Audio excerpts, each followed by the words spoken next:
की जय जय श्री राम, जय जय श्री राम। जन आंदोलन की भूमि पर, जनसंघ की भूमि पर, भारतीय जनता पार्टी की स्थापक भूमि पर इतिहास ने अंकित करनार અને સર્જનાર આપણા ખાડિયાની ભૂમિ ઉપર ગુજરાતના યુવા સૌથી નાની ઉંમરના ધારાસભ્ય ગુજરાતના નાયબ મુખ્યમંત્રી હર્ષભાઈ સંઘવી ઉપસ્થિત છે। આપણા હાથની અંદર ખેસ લઈશું અને તેમનું સ્વાગત કરીશું। બોલો ભારત માતા की જય, भारत माता की जय जय श्री राम, जय जय श्री राम। जननी ना हैया मा बोडंता बोडंता पीनो कसूरीनो रंग, ओ राज में तो पीनो कसूरीनो रंग, तो कसूरीनो रंग। जय जय श्री राम। ये माना गुजरातना युवा नायब मुख्यमंत्री हर्षभाई संघवीનું આ જન આંદોલનની ભૂમિ ઉપર, ઐતિહાસિક ખાડિયાની ભૂમિ ઉપર હાર્દિક સ્વાગત છે। બોલો ભારત માતા की जय जय श्री राम। हर्षभाई को जय श्री राम, हर्षभाई को जय श्री राम, हर्षभाई को जय श्री राम, हर्षभाई को जय श्री राम। वंदे वंदे। आदरणीय हर्षभाई ना स्वागत माटे હું ચારે ઉમેદવારોને, ખાડિયા વોર્ડના પ્રમુખને અને ઇન્ચાર્જને વિનંતી કરીશ કે આપણા નાયબ મુખ્યમંત્રી હર્ષભાઈ સંઘવીનું સ્વાગત કરે। બોલો ભારત માતા की।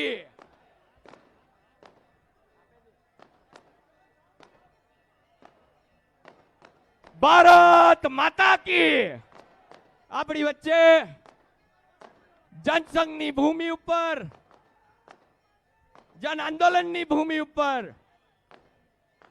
ઇતિહાસને અંકિત કરવા અને સર્જવા માટે આપણા નાયબ મુખ્યમંત્રી હર્ષભાઈ સંઘવી ઉપસ્થિત છે।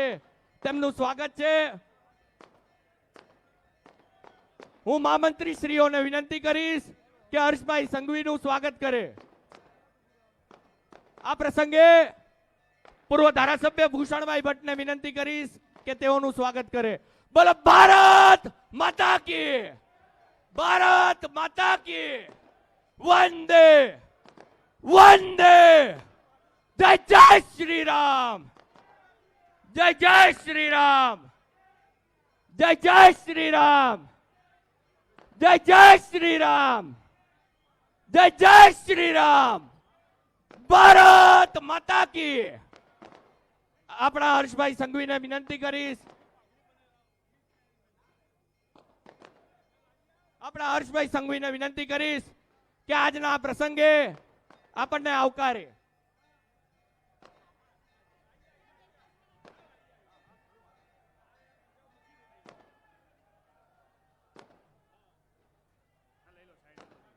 બોલો ભારત માતા की। वंदे वंदे। जय जय श्री राम। युवाओना मार्गदर्शक आदरणीय हर्षभाई संघवीने આપણી વચ્ચે ઉપસ્થિત છે।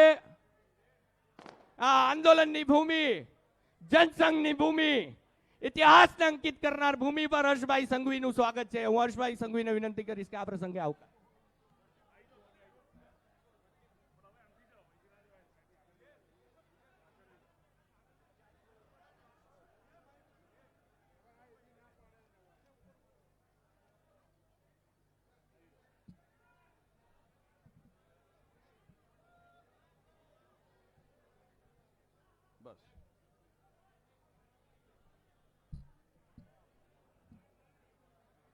बोलो भारत माता की, भारत माता की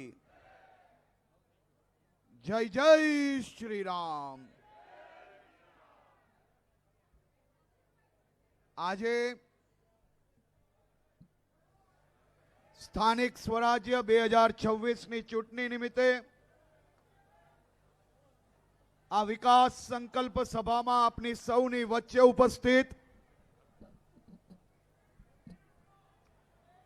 ભારતીય જનતા પાર્ટી કર્ણાવતી મહાનગરના આદરણીય પ્રમુખ શ્રી પ્રેરકભાઈ શાહ, શ્રી ધર્મેન્દ્રભાઈ શાહ, શ્રી ભૂષણભાઈ, શ્રી જતીનભાઈ, પંકજભાઈ, પરેશભાઈ, શ્વેતલભાઈ, શ્વેતલબેન અમારે, હેતલબેન નાયક, ભાવનાબેન, નિકીબેન મોદી, જયશ્રીબેન, મયુરભાઈ, શ્રી કૃષ્ણવદનભાઈ, રાકેશભાઈ, જયેશભાઈ, અમારા કાકુભાઈ અને સાંસદ શ્રી અહીંયા બેઠા છે ને, આ વિસ્તારના લોકપ્રિય સાંસદ જે તમારા સૌનો અવાજ બનીને અહીંયાથી દિલ્હી સુધી તમારી માંગણીઓ મજબૂત કરે છે. બધા એક સાથે આ અવાજ ચારે ખૂણાઓમાં જ્યાં જ્યાં પહોંચવો જોઈએ ત્યાં પહોંચાડવાની જવાબદારી કોની છે? કોની છે? તો બધા એક સાથે ભારત માતા કી, ભારત માતા કી. આજે ખાડિયાની આ પવિત્ર અને ક્રાંતિકારી ધરતી પર ઊભા રહીને સૌથી પહેલા જનસંઘના પાયાના પથ્થર એવા સ્વર્ગવાસ્ય અશોકભાઈ ભટ્ટને હું વંદન કરું છું.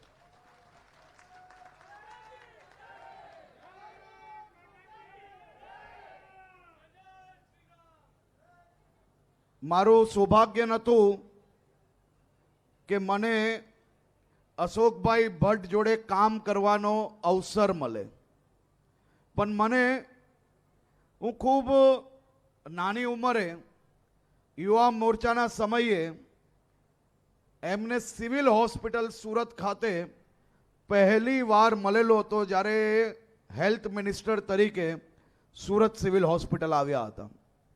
ત્યારે બી મંત્રી તરીકે 2-4 કલાક સિવિલ હોસ્પિટલના બાકડા પર બેસીને એમને સુરત શહેરના નાગરિકોની જે કોઈ ફરિયાદ છે તે સાંભળી હતી અને હું પોતે એનો સાક્ષી બન્યો હતો અને મને સાક્ષી બનવાનો અવસર પ્રાપ્ત થયો હતો.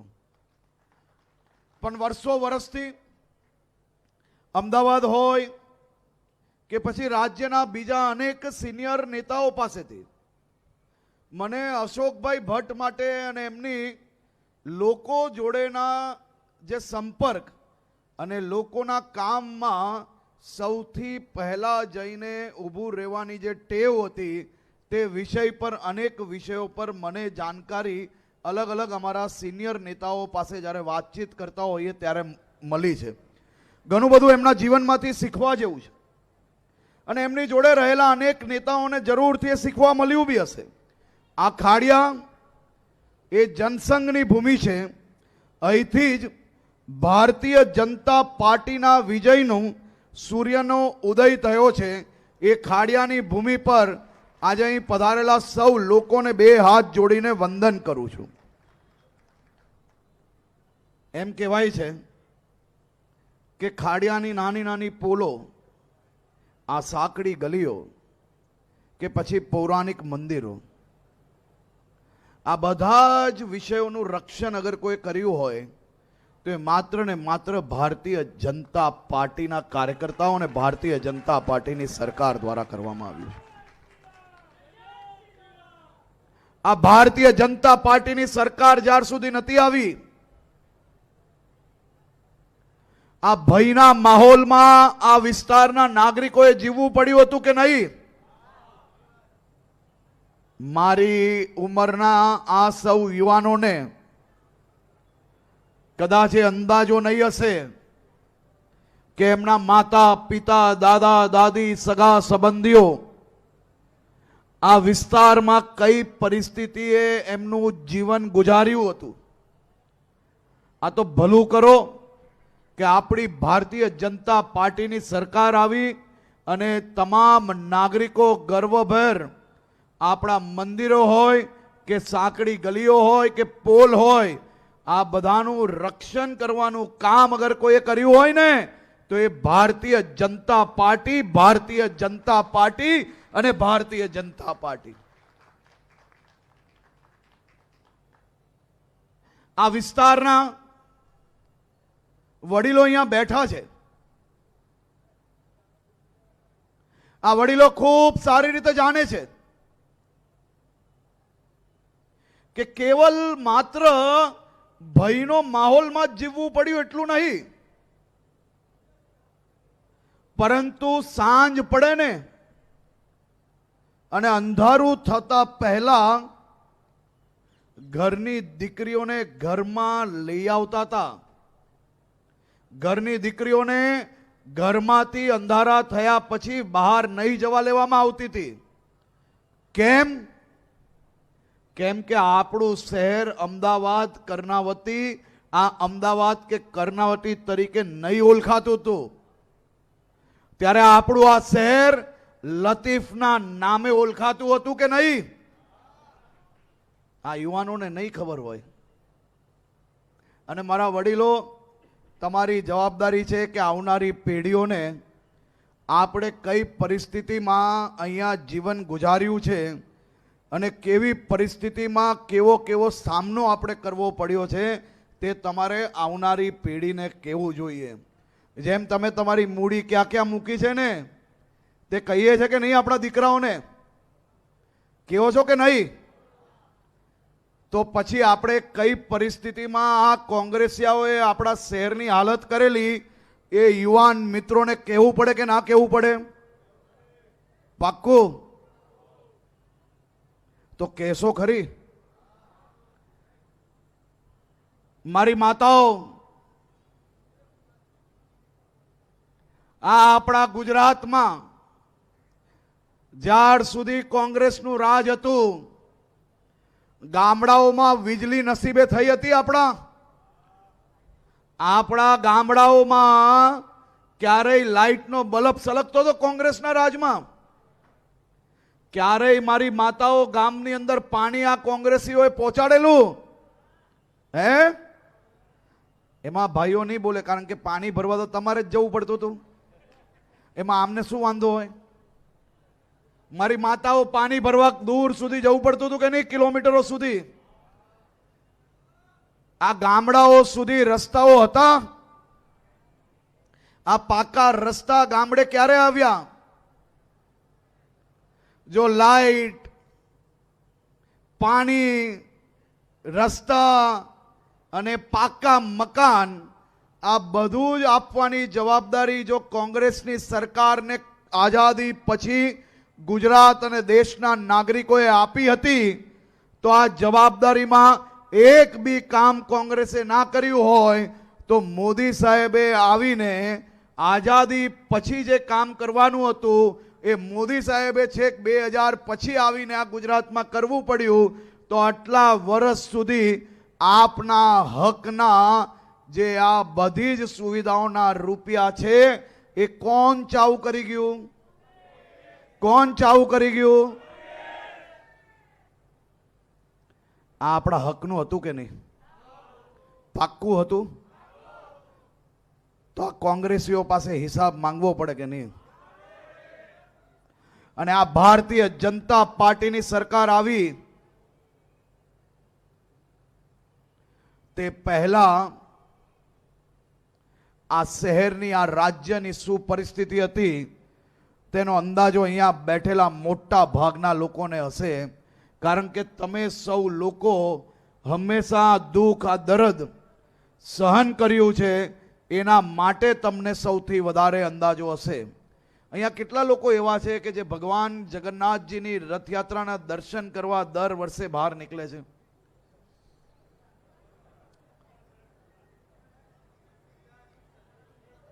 પાક્કે પાક્કું? હા, મને તો ખબર છે ને, હું તો રથયાત્રાની આગળ ચાલીને દર વર્ષે જઉં છું.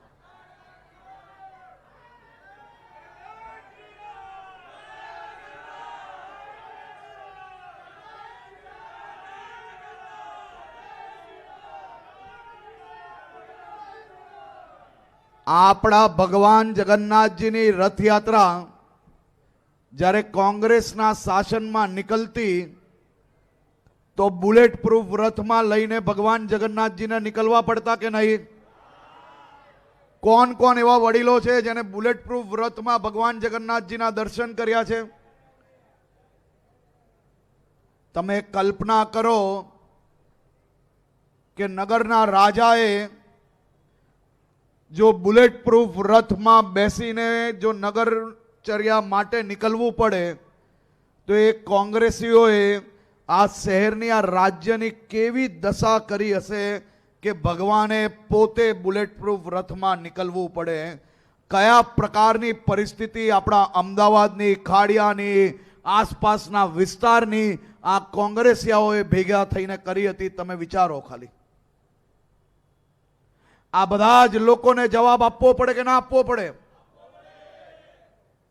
પાક્કું આપવો પડે.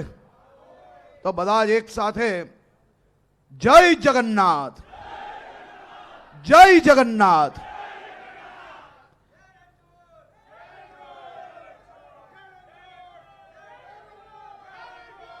અને હવે મોદી સાહેબના શાસનથી આજ સુધી બધી જ જ્ઞાતિ, બધા જ ધર્મના લોકો સાથે મળીને આજ ભગવાન જગન્નાથજીની રથયાત્રા વટથી દરેક વિસ્તારમાં સમયસર નીકળે છે કે નહીં? અને લાખો લોકો ભગવાન જગન્નાથજીના દર્શન સારી રીતે કરી શકે છે કે નહીં? તો આપણે કેવા લોકો જોઈએ? હા,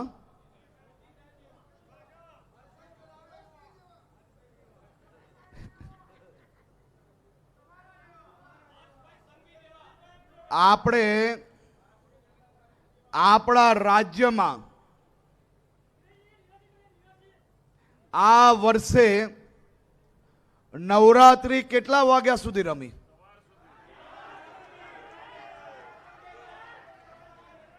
આખી રાત નવરાત્રી રમી? કોઈને બી નવરાત્રી બંધ કરાવવા માટે આવ્યા? ક્યારે બી તમને કોઈ તકલીફ પડી? અને નવરાત્રી રમીને ઘરે પાછા આવતા ચારે તરફ આ દુકાન, લારીઓ ખુલ્લી મળી. આપણે નાના માણસોનો વેપાર બી વધાર્યો. નવરાત્રી થકી એમના ઘરમાં દિવાળી બી લાવી અને મારા રાજ્યના પ્રત્યેક નાગરિકોને આખી રાત સુધી નવરાત્રી રમવાની વ્યવસ્થાઓ બી કરાવી. હવે તમે વિચારો કે આખી રાત નવરાત્રી રમવી છે, ભગવાન જગન્નાથજીની અદ્ભુત રથયાત્રા નીકળીને દર્શન કરવા છે. આ બધી જ વ્યવસ્થાઓ એ ક્યારે સંભવ છે? આ ભારતીય જનતા પાર્ટીના શાસનમાં જ આ બધી જ વ્યવસ્થાઓ સંભવ છે કે નહીં? આખી રાત નવરાત્રી રમાડવાનું મેં મીડિયામાં ડિક્લેર કર્યું અને બીજા દિવસે આ ગુજરાતના તહેવારોના વિરોધીઓ હાઈકોર્ટમાં જઈને મારા નામની PIL કરી.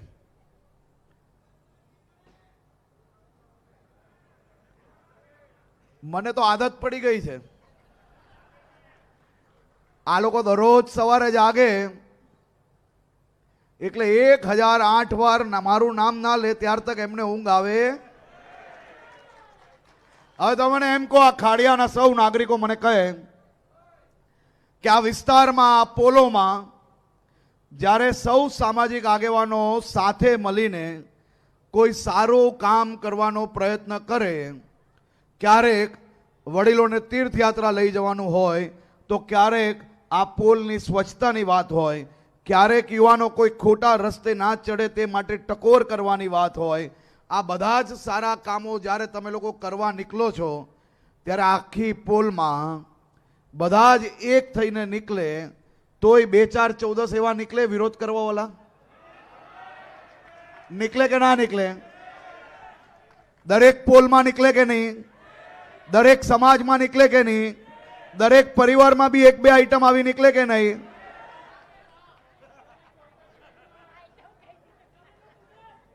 તો અમારી રાજનીતિમાં 2014 તો આવા નીકળે કે નહીં?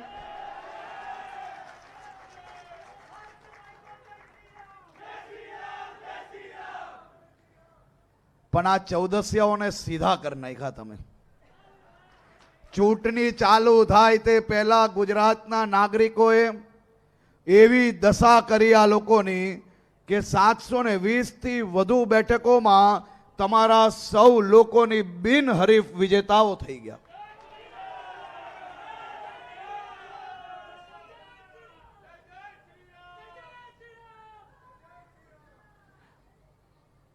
આ કોંગ્રેસિયાઓ આપ્યા પાપ્યા તાપ્યા બધા ભેગા થઈને બી આવી જાય ને તોય કોઈ ફરક નથી પડતો. તો મને એમ કહો,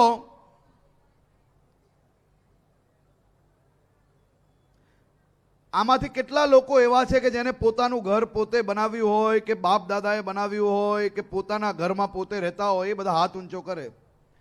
બાજુવાળાના ઘરમાં રહેતા હોય કોઈએ હાથ ઊંચો નહીં કરવાનો.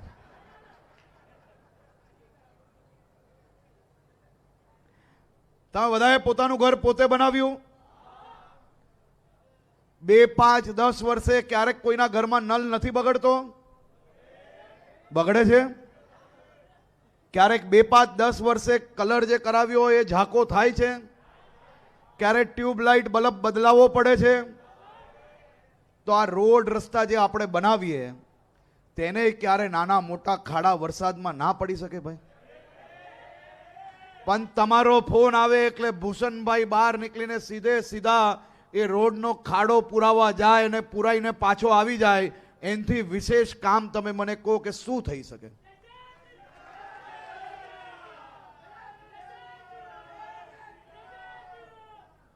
હવે આ કોંગ્રેસીઓ મને એક દિવસ એમ કે અમારી સરકારમાં તો ખાડા પડતા નતા એમ કે કોઈ દિવસ. મેં કીધું અલિયા ભાઈ, રોડ બનાવ્યા હોય તો તમારી સરકારમાં ખાડા પડે ને. આખા રોડના ખિસ્સા ભેગા કરતા હતા અને રોડમાં ખાડા ક્યાંથી પડે? મેં કીધું ખાડા જ તમે જિંદગીમાં પૂર્યા નથી તો રોડ ક્યાંથી બને? હવે દર ચૂંટણીમાં પરિણામના આગળના દિવસે આ પંજો ને ઝાડુ ભેગા થઈને શું આરોપ લગાડે? ચૂંટણીના પરિણામના આગળના દિવસે ઝાડુ ને પંજાનો ગરબો થાય અને આ ગરબો ભેગો થઈને શું આરોપ લગાડે? આ વર્ષે માર્કેટમાં એકદમ નવું લાવ્યા છે. આ પોલમાં નાની સાંકડી ગલીઓમાં તમે આ પંજાને ઝાડુવાળાને ઘૂસવા નથી લેતા અને આ બધા જ લોકો આરોપ મારી ઉપર લગાડવાના ચાલુ કર્યા કે હું આ બધા ઉમેદવારને ધમકાવીને બેસાડી લઉં છું. એને મેં કહ્યું કે તમારા ઉમેદવારોને ગામમાં કોઈ ભાવ નથી પૂછતું, મારે એને બેસાડીને શું જક મરાવું?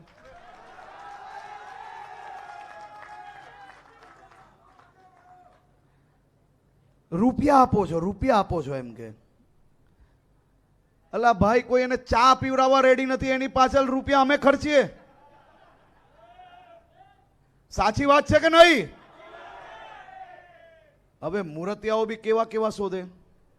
તો વિચારો કે આ જ વિસ્તારમાં કોંગ્રેસના એક ઉમેદવાર, એ મહામહિમ ઉમેદવારે આજ તક શું કર્યું? તો અક્ષરધામ પર હુમલો કરનાર લોકો માટે કેસ લડ્યા. બોમ્બ બ્લાસ્ટમાં જે ગુનેગારો છે તેના માટે કેસ લડવા માટે બહાર નીકળ્યા. આવા ઉમેદવારો શોધે અને પછી એમ કે આ લોકો બેસી જાય છે, લોકો ડરાવે છે, સરકાર ડરાવે છે. આવા લોકોને ડરાવવાની જરૂરત જ નથી. લોકો જ એમનો હિસાબ કરશે ભાઈ. કરવો પડે કે ના કરવો પડે. આ બોમ્બ બ્લાસ્ટ કરનાર લોકો આતંકવાદીઓ, અને એ બોમ્બ બ્લાસ્ટમાં કોઈ એક સમુદાયના લોકો જ નથી ભોગ બનતા, સમગ્ર માનવ જીવન એનું ભોગ બને છે. અને આ લોકો, આવા લોકોને જેલમાંથી છોડાવવા માટે મહેનત કરતા લોકોને કોંગ્રેસ અહીંયા ટિકિટ આપે, એ જ દર્શાવે છે કે કોંગ્રેસના ધંધા શું છે, એના વિચારધારા શું છે.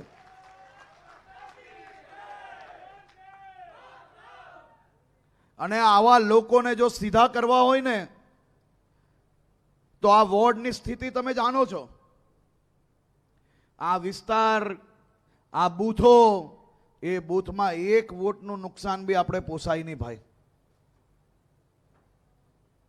જો એક વોટનું બી નુકસાન થાય ને, અને ભૂલચૂકમાં બી એક આવો મૂર્તિઓ જો ઘૂસી ગયો ને, તો આખી રાત નવરાત્રી મારે તમને રમાડવી હશે ને, તો એ વિસ્તારમાં આવીને બેસીને બંધ કરાવવાનો પ્રયત્ન કરશે ને મારે ગાંધીનગરથી આવીને દરરોજ એ લોકો જોડે લડવું પડશે.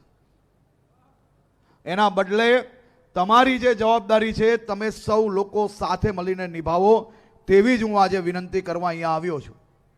અને મને વિશ્વાસ છે કે આપણે સૌ લોકો સાથે મળીને આ વિસ્તારના વિકાસના કામોને આગળ વધારવા માટે મજબૂતાઈથી કામ કરીશું. મજબૂતાઈથી 26 તારીખે એક બી ઘરનો એક બી મત એ આપણે ચૂકશો નહીં.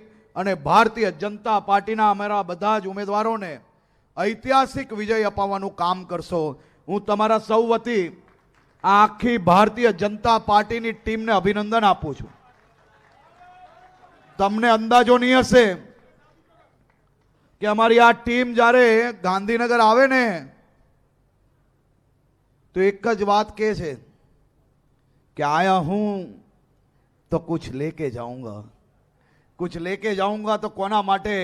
અહીં બેઠેલા સૌ નાગરિકો માટે નાની મોટી સુવિધાઓ એમના માટે લઈને જાય અને તમને સૌને વધુમાં વધુ સુવિધાઓ આપવાનો જે પ્રયત્ન કરે છે, એવી આખી ભારતીય જનતા પાર્ટીની ટીમને તમારા સૌ વતી હું આજથી જ અભિનંદન આપું છું, એમનો આભાર માનું છું.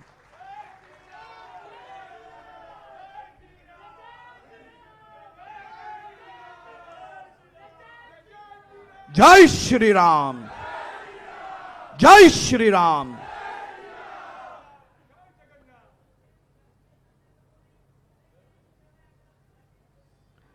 હવે આ વહેલી સવારે જાગીને આ કોંગ્રેસીઓને અને આપિયાઓને પેટમાં કેમ દુખે છે? દરરોજ વહેલી સવારે ઉઠીને એમને આ બુલ્ડોઝરનો દર બહુ સતાવે છે. એક દિવસ વિધાનસભામાં આ જ ગેંગની એક ટોલકીનો વ્યક્તિ ઉભો થઈને કહે છે કે આવું થોડું ચાલે, ગમે ત્યાં બુલ્ડોઝર પહોંચી જાય અને આ જગ્યાઓ સાફ કરી નાખે. ત્યારે મારે ઊભું થઈને કહેવું પડ્યું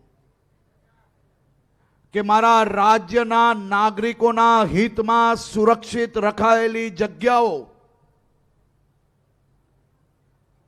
જે રાજ્યના નાગરિકોના હિતમાં કાલે ઉઠીને કાંઈક હોસ્પિટલ બનાવવાની હોય, ક્યાંક સ્કૂલ બનાવવાની હોય, ક્યાંક બીજી સુવિધાઓ ઊભી કરવાની હોય, આ બધી સુવિધાઓ માટે આરક્ષિત રખાયેલી જગ્યાઓ પર કોઈ ગુંડો, કોઈ લુખ્ખો, કોઈ ટપોરી આ જગ્યાઓ પર કબજો કરીને જો કોઈ બી પ્રકારે આલિશાન મહેલો બનાવશે, ચાહે ભગવાન દ્વારકાધીશની નગરી દ્વારકા હોય, બેટ દ્વારકા હોય, હર્ષદ માતાની નગરી હોય, કચ્છની ભારત પાકિસ્તાનની સીમાવર્તી ગામો હોય, સોમનાથ દાદાની નગરી હોય, કે પછી અમદાવાદ હોય કે રાજકોટ હોય કે સુરત હોય, આ ચારેય દિશાઓમાં હજારો હેક્ટર જગ્યા તમારા હિતની એ ફરી ખાલી કરાવીને ત્યાં સરકારી પ્રોજેક્ટ થકી મારા રાજ્યના નાગરિકોના હિતમાં સુવિધાઓ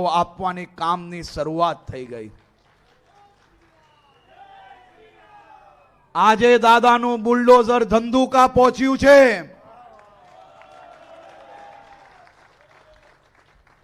અને આ રાજ્યમાં જે લોકો મારા રાજ્યના સામાન્ય નાગરિકો પર કોઈ બી પ્રકારનો અત્યાચાર કરવાની કોશિશ કરશે તો એવા સૌ લોકો પર આ જ પ્રકારે કડકમાં કડક પગલા ભરાશે.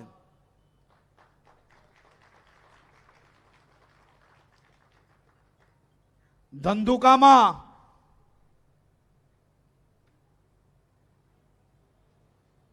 યુવાન કિશન ભરવાડનું હત્યા કરનાર અને હત્યાનું કાવતરું રચનાર એ મૌલવી આજે બી સાબરમતી જેલમાં બંધ છે અને ક્યારેય છૂટી નહીં શકશે.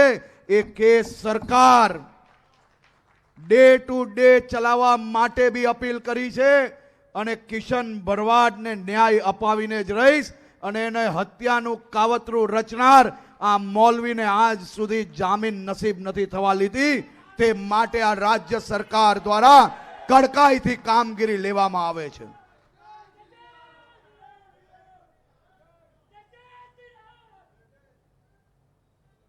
હત્યારો કોઈ બી હોય, કોઈ બી સમાજનો હોય, કોઈ સામાન્ય નાગરિકની હત્યા કરે તો એની જોડે આ જ પ્રકારનો અમે પરિસ્થિતિ એ રાજ્યભરમાં ઊભી કરીએ છીએ.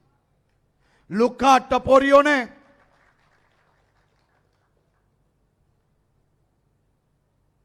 મારા રાજ્યની બેન દીકરીઓ તરફ નજર ઉઠાવે ને અને કોઈ દીકરીને કોઈ પરેશાન કરે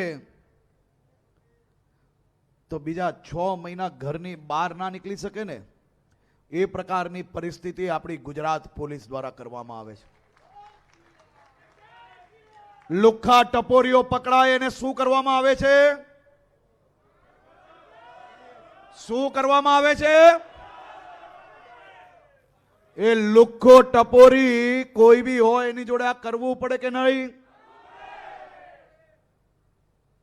હવે આપણે નક્કી કરવાનું છે કે અમદાવાદના એક બી વોર્ડમાં આપણી કોઈ એક નાની ભૂલથી બી કોઈ આ લતીફ કે લતીફનો ચેલો આવી જાય તો ચલાવી લેવાય ખરી?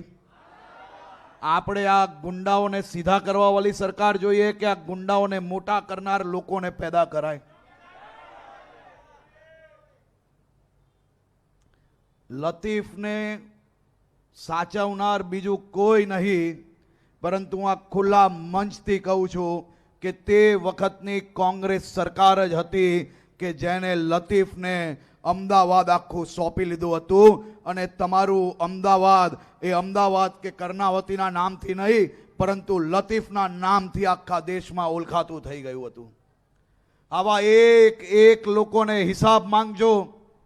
પોલમાં આવે તો ઘૂસવા નહીં લેતા અને આપણી પોલોના એક મત 26મી તારીખે એ ભારતીય જનતા પાર્ટીના પક્ષમાં પડે તે જ વિનંતી કરવા હું આવ્યો હતો. આપ સૌ લોકોનો ફરી એકવાર ખૂબ ખૂબ આભાર.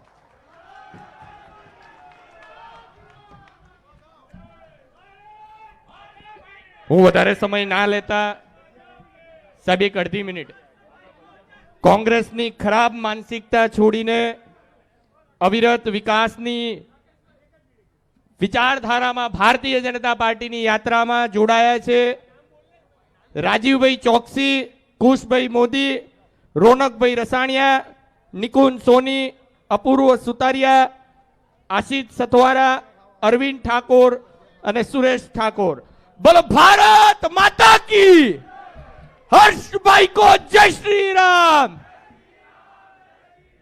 હર્ષભાઈ કો જય શ્રી રામ! હર્ષભાઈ કો જય શ્રી રામ! હર્ષભાઈ કો જય શ્રી રામ! હર્ષભાઈ કો જય શ્રી રામ!